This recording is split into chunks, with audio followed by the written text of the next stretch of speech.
kuptoni ju tani se çfarë dimensioni dhe patjetër që ky s'mund të ishte rehat, s'mund të flinte rehat, që këta dy njerëz të jenë në politikë aktive, të udhëheqin opozitën shqiptare, të udhëheqin mbrojtjen e ligjit dhe të kushtetueshmërisë dhe të shtetit ligjor të vendit.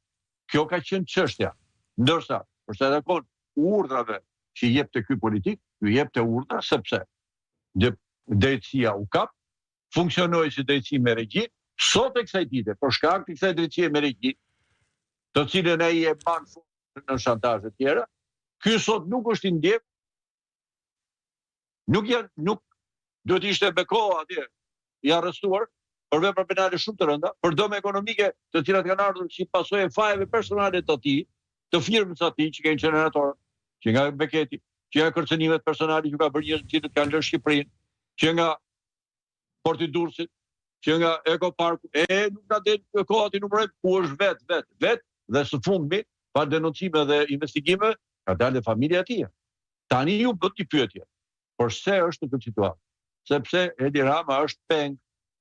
E dini ç'do thotë peng? Do thotë që të tjerët nuk e lënë më edhe të dojë të marrë ky vendim nga Afrika, jo nga se ndërgjegja e politike dhe shoqërore nuk ka as moral.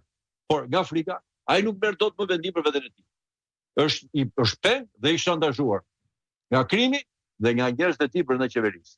Sepse është çelbur ai shumë, se ju shikoni edhe në mesazhe, dalin qartë aty, nga mesazhet e njerëzve të tij, nuk janë mesazhet e opozitës apo, nga ata sejmenet që ka pasur në pushtet, që kjo është e shefit, kjo është e Ramës, kjo na tha Rama, kështu na tha Rama, na bëri Rama, me fjalë të Ramës, për ta ikën 100 milionë euro që shkonin dhe ndaheshin që pas klientelave kriminale të caktuara.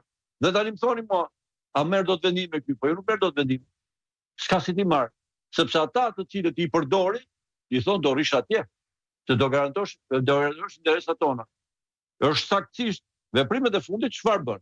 Provuan në mënyrë të shkëlqyer fjalët e eurodeputetit Gahler, që erdhi dhe vazhdoi zgjedhjet në Shqipëri, i cili tha që krimi nuk është i interesuar që qeverisja në Shqipëri të ndryshojë. Pra, sepse ka qeverisje që do. Dhe kur krimi ka qeverisje që do, në krye të kësaj qeverisje, në me dorë të fortë, ju e pat dhe kryesi çfarë kishte thënë Edi Rama, e pat shumë qartë, që tha unë heqeva këtë dua, ju jeni asgjë, unë i kam gjitha gjërat të dorë, ju pa mua shkatërrojeni merrni fund, sepse edhe strukturën morale politike të Partisë Socialiste ai ka zgjuar. Partia Socialiste nuk ka më. Socialistët, ata që kanë qenë vërtet që kanë përfaqësuar një integritet caktuar, edhe politik dhe shoqëror, dhe që kanë qenë me qindra, ka qenë një shumicë e rëndësishme në vendin tonë,